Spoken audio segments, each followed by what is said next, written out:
Hello everyone, welcome to my channel Easy to Learn. আজি আপোনালোকক দেখুৱাম ডাইৰেক্টৰ অফ হায়াৰ এডুকেশ্যনৰ পৰা যোনটো স্কলাৰশ্বিপ আহিছে GAC মেৰিট স্কলাৰশ্বিপ যোনসকল ল'ৰা ছোৱালী কলেজত পঢ়ি আছে তেওঁলোকে এপ্লাই কৰিব পাৰিব আৰু প্ৰতি মাহে যোনসকলে গ্ৰেজুৱেশ্যন কৰি আছে 450 টকা কৰি আৰু হাফ ইয়াৰলি দিয়া হ'ব আৰু যোনসকলে পোষ্ট গ্ৰেজুৱেশ্যন কৰি আছে সিহঁতক 540 টকা কৰি দিয়া হ'ব। ইয়াৰ আগৰ ভিডিঅ'টো মই বনাইছোঁ, কাক কিমান কৰি দিব চাই ল'ব। আজি আপোনাৰ দেখুৱাম মই এইটো কেনেকৈ এপ্লাই কৰিব।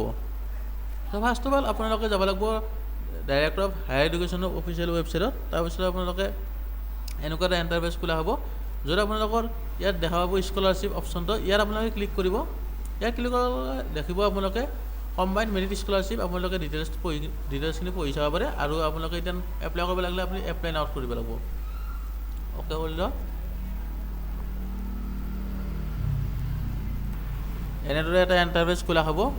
চ' আপোনালোকে ইয়াত লেখা হ'ব this is to inform you that those who have applied for combine merit scholarship for PG you are requested to log in and upload your UG final 6th semester marksheet in the portal or before 15/2/2022। সিহঁতক যোনসকলে post graduation কৰিছে সিহঁতক 6th চেমিষ্টাৰৰ মাৰ্কশ্বিটখন upload কৰি পাৰিছে আৰু যোনসকলে graduation কৰিছে সিহঁতক নালাগে। তো আপোনালোকে এইবাৰ কি কৰিব, যদি আপোনালোকে ফাৰ্ষ্ট টাইম হয় তেতিয়াহ'লে আপোনাৰ ৰেজিষ্টাৰ কৰিব লাগিব। ইয়াত দেখিছে ৰেজিষ্টাৰ অপশ্যনটো ব্লু কালাৰৰ, ইয়াত ৰেজিষ্টাৰ কৰি ক্লিক কৰি দিলে হ'ল।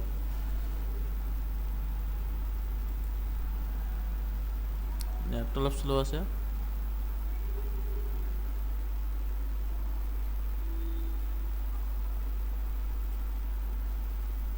ইয়াত দেখিছে এনেদৰে ৰেজিষ্ট্ৰেশ্যন ফৰ্মখন আহি যাব।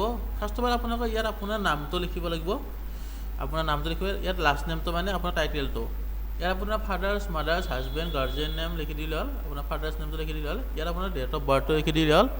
ইয়াত আপোনাৰ জেণ্ডাৰটো চিলেক্ট কৰি ল'লে হ'ল আৰু ৰিলিজনটো আপুনি লিখি দিলে হ'ল। ফোন নম্বৰটো আপুনি দি দিলে হ'ল, এইটো ভেৰি ইম্পৰ্টেণ্ট। আৰু ইমেইল এড্ৰেছটো এইটো আপোনালোকৰ যোনটো চলি আছে সেইটোৱে দিব। তাৰপিছত পাৰ্মানেণ্ট এড্ৰেছটো লিখি দিলে হ'ল আৰু যদি পাৰ্মানেণ্ট এড্ৰেছ আৰু কাৰেণ্ট এড্ৰেছ চেম হয় এইটো ক্লিক কৰি দিলে হ'ল অ'কে বুলি। নেক্সট আপোনালোকে পিনক'ড, ডিষ্ট্ৰিক্ট, ষ্টেট, আধাৰ নম্বৰটো লাগিব। তাৰপিছত আধাৰ নম্বৰটো মাৰি দিলে। ইয়াত আপোনালোকে কি কৰিব লাগিব চাব, are you a permanent resident of Assam, আপোনালোকে ইয়াত য়েছ কৰিব। Do you belong to minority community, আপোনালোকে ইয়াত যদি মাইনৰিটি হয় য়েছ কৰিব, যদি নকৰে নকৰিব। মই নহয় হয়। এনুৱেল ইনকাম পেৰেণ্টছ বিল' 2 লাখ তলত হ'ব লাগিব পেৰেণ্টছৰ ইনকাম। চ' আপোনালোকৰ কিন্তু ইনকাম চাৰ্টিফিকেটখন সেইখন লাগিবই। ইয়াত আপোনালোকে য়েছ কৰি দিব লাগিব। যিহেতু আপোনালোকে গমেই পাইছে DAC ইউনিক আইডি এটা বনোৱা হৈছিল, সেইটো আপোনালোকে ইয়াত টাইপ কৰি দিলে হ'ল। তাৰপিছত আপোনাৰ কোৰ্চ এনৰলিং, আপোনালোকে যদি পষ্ট গ্ৰেজুৱেশ্যন কৰি আছে পষ্ট গ্ৰেজুৱেশ্যন, যদি PG কৰি আছে PG, যদি LLM কৰি আছে LM, যোৱাবাৰ যোনটো কৰি আছে, মই যিহেতু UG কৰি আছোঁ UG, আপোনালোকে পাছৱৰ্ড এটা মাৰি দিলে হ'ল আপোনালোকৰ হিচাপত, এটা কনফাৰ্ম কৰি দিলে হ'ল। তাৰপিছত আপোনালোকে ছাবমিট কৰি লওক। তাৰপিছত এটা আপোনালোকৰ ৰেজিষ্ট্ৰেশ্যন হৈ যাব। তাৰপিছত আপোনালোকৰ লগ ইন কৰিব লাগিব। মই দেখি আছোঁ যিহেতু মই পাৰ্চনেল হেৰিৰ কাৰণে এইখিনি আপোনাক দেখুৱাব নোৱাৰিম, এই নাম চামবিলাক আপোনাক মই ডাইৰেক্ট লগ ইন কৰি দেখাম। ইয়াত দেখিছে মোৰ ৰেজিষ্ট্ৰেশ্যনটো কমপ্লিট হৈ গ'ল, মই লগ ইন কৰিলোঁ। তাৰপিছত আপোনালোকে ইয়াত কি কৰিব চাই লওক। ইয়াত দুটা অপশ্যন আছে, combine merit scholarship for the year 2023-2024।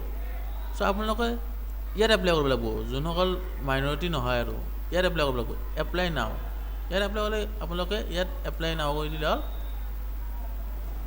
তাৰপিছত পাৰ্চনেল ডিটেইলছখিনি আপোনালোকে ফিল কৰিলে ইয়াত দেখিছে, ইয়াত আপোনালোকে এইবাৰ একাডেমিক ডিটেইলছখিনি আপোনালোকে ফিল কৰিব লাগিব। আপোনাৰ roll number, institute type, university হ'লে ইউনিভাৰ্চিটি, কলেজ হ'লে কলেজ, আপোনালোকে ইউনিভাৰ্চিটি দিব, ৰোল নম্বৰটো দিব।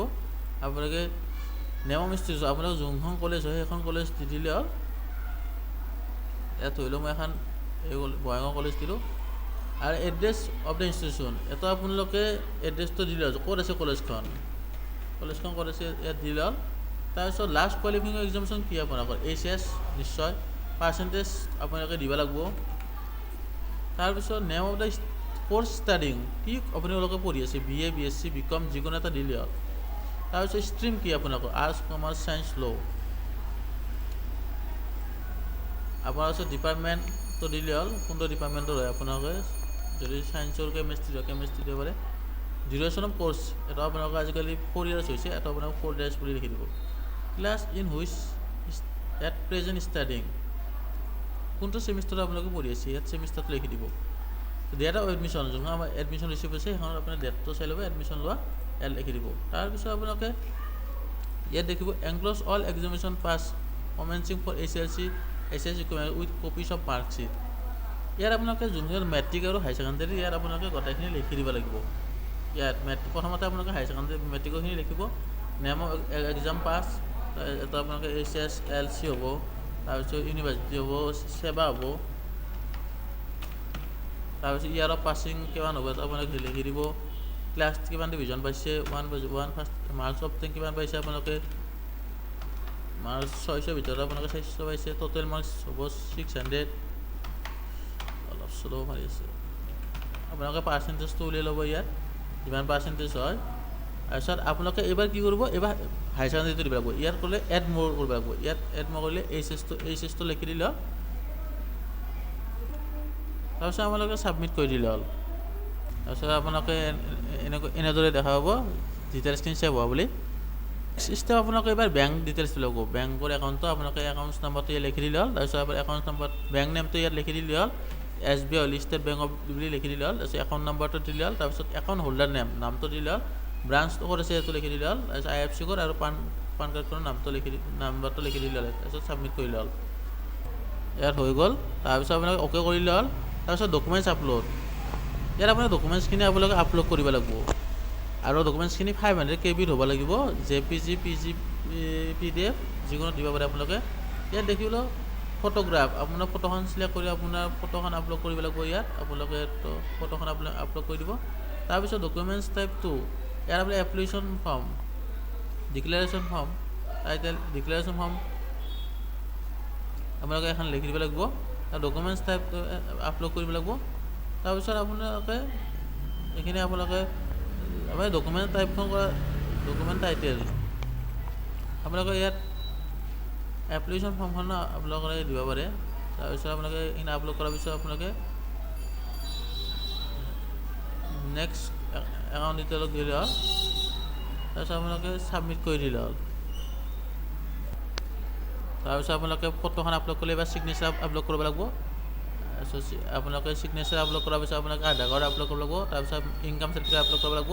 তাৰপিছত final marksheet of qualifying examination, final marksheet মানে হাই ছেকেণ্ডেৰী মাৰ্কশ্বিটখন আপলোড কৰিব লাগিব। তাৰপিছত photo copy of first page of active bank একাউণ্টৰ ফাৰ্ষ্ট যোনটো পেজ সেইটো আপোনালোকে আপলোড কৰিব লাগিব। এই গোটেইখিনি আপলোড কৰাৰ পিছত আপোনালোকে ইয়াত আপোনালোকে ডিক্লেৰেশ্যন ফৰ্মখন আপোনালোকে এখন ডিক্লেৰেশ্যন ফৰ্ম মই এই দি দিম বাৰু।